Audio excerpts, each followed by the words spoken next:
UFL competition is fierce, and tonight was living proof. Dallas at St. Louis. St. Louis has only lost this season to Dallas. Dallas has only lost this season. They don't have one.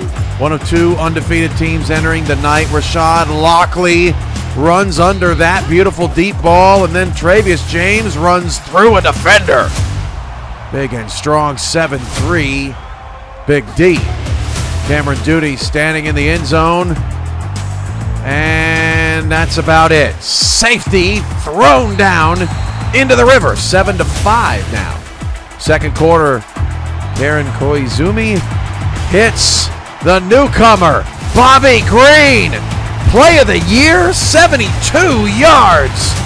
Are you kidding me with that? Dallas at the end of the first half hits back-to-back field goals, makes it 13-12. Talons at the break. Koizumi takes off, juke move, nearly into the red zone. Junior McCray watches in awe until he gets his opportunity for a score. Two-point conversion good. 20-13, St. Louis on top mid-third quarter. Cameron Duty still slinging, Travius James still scoring. Tied at 20. Koizumi, corner, down to the 2-yard line. This game got absolutely nutty in the fourth. Junior McCray scores 27-20. St. Louis' drive stalls out to start the fourth quarter following a pick. 30-20. Cameron Duty down 10. Let it rip. Lockley has to wait on it a little bit and then stumbles down to the 11-yard line, but that's okay. Travius James has a hat trick. Stumbling into the end zone, 30-27. St. Louis comes right back. Karen into the end zone for the score, 37-27. First and goal, Dallas next drive. Rashad Lockley took over in the fourth quarter, 37-34. Again, St. Louis stalls. It's a one-possession game, 40-34, third down and 5. Not Lockley this time, but still burning the Rivermen defense. St. Louis has just enough time to do that. 57-yard field goal as the time expires. And Dallas falls 43-41 in a UFL Classic. All right, let's slow it down a little bit. New York and Cleveland. The 3-3 Lightning, the 2-4 Bandits. Both offenses have not scored over 23 points in over a month. 3-0 New York early. Isaac Covert with some time, then takes off around the back door and lost the ball. There's nobody around until Cain Vasquez takes it, picks it up himself, beats a fat guy down the sideline and scores. Oh, bye-bye. 10-0 New York takes the lead over Cleveland. Wow. Cain Vasquez just seems to be in the right place at the right time, and there you see the ball was coming out just before Covert hit the ground. Late first quarter, Covert getting the offense moving. That is a jump ball to Cleveland's excellent tight end, still unclaimed. Field goal is good, and that is one Carrick Randall, who was all over this game. New York takes a 13-3 lead on a 51-yard field goal. And right before the end of the first half, Covert got the offense moving. A little unconventional, but that'll do the trick, and then fall forward for the first down. Drive still going, 2 minutes to go. Down 10, jump ball, Cash Carter hauls it in. Actually, I think that was Randall again, although Carter had another one of those beauties on the sideline. This was Randall, wide open in the back of the end zone. 13-10. Hey, look, the first half, super exciting. The second half, not so much. 10 minutes to go in the fourth quarter. Brando Black trying to get the offense moving. That was probably the most open a New York receiver was all day. Field goal is good to make it 16-10, but Cleveland still had a shot. Fourth and goal, inside 30 seconds.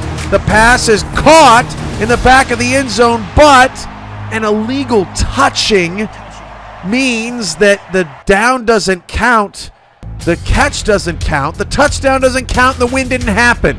New York wins 16-10, just barely. All right, let's start with this. Tennessee had a new quarterback tonight under center, and that wasn't a good start. Shotgun center or otherwise. George Snyder unclaimed, you can claim him.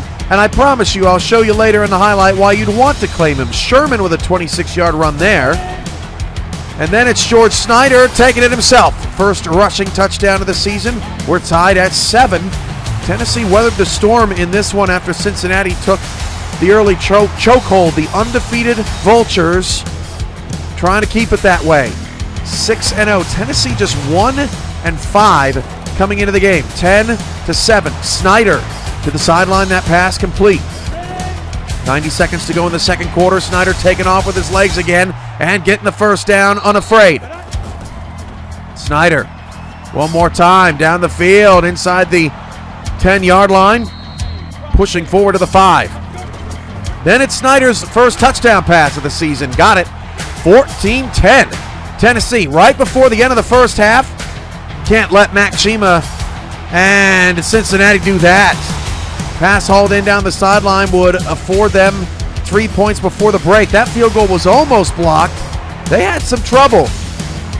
Right here. The blocked field goal scooped up by Mike Rodick, the big defensive tackle, pulled down by his hair. Wow. What a play. Still Tennessee with the lead, 14-13. There goes the running rambler, George Snyder. Then a handoff to Maurice Stokes. 21-13. Could Tennessee actually do this thing? Mac Chima against a blitz. Beautiful throw. Allingham, the third, almost fell over but kept his feet. Later in the drive, 2nd and goal. Chima finds the open man. That's T-Roy Gaines. 2-point conversion fails. Tennessee gets a field goal, and on the last drive for Cincinnati, got a Derek Jackson interception. Tennessee pulls the upset 24-19 over Cincinnati, and that is the end of undefeated teams in the UFL.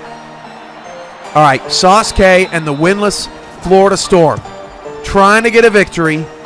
Totally reworked the passing game this week, and it paid off. But not as much as New Orleans' new addition to the lineup. Trevor Neville takes it all the way 60 yards to the house. Just signed this week. You too can make an immediate contribution. Field goal blocked. Boy, what was up with the field goal units tonight? I don't even want to give them a name. They've been so bad. Although the 57-yard field goal from St. Louis was pretty sweet. That was not so much for the Sharks, and they have buried themselves 14-3. Florida's got to come back. That they would. 2nd and 24 off a sack. Beautiful ball down the field to Mark Anthony.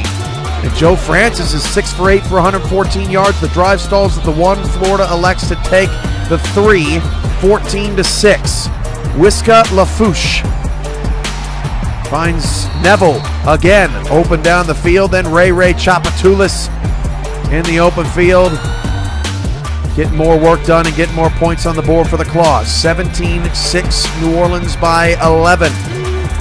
Trying to get to 3 and 4. Joe Francis throws a jump ball so nice we got to look at it twice. Watch the defender somersault after making the tackle. That was pretty cool.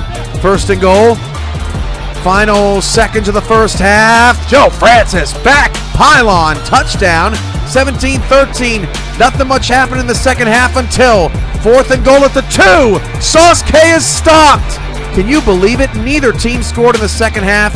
New Orleans holds on. That was 8 minutes in UFL heaven.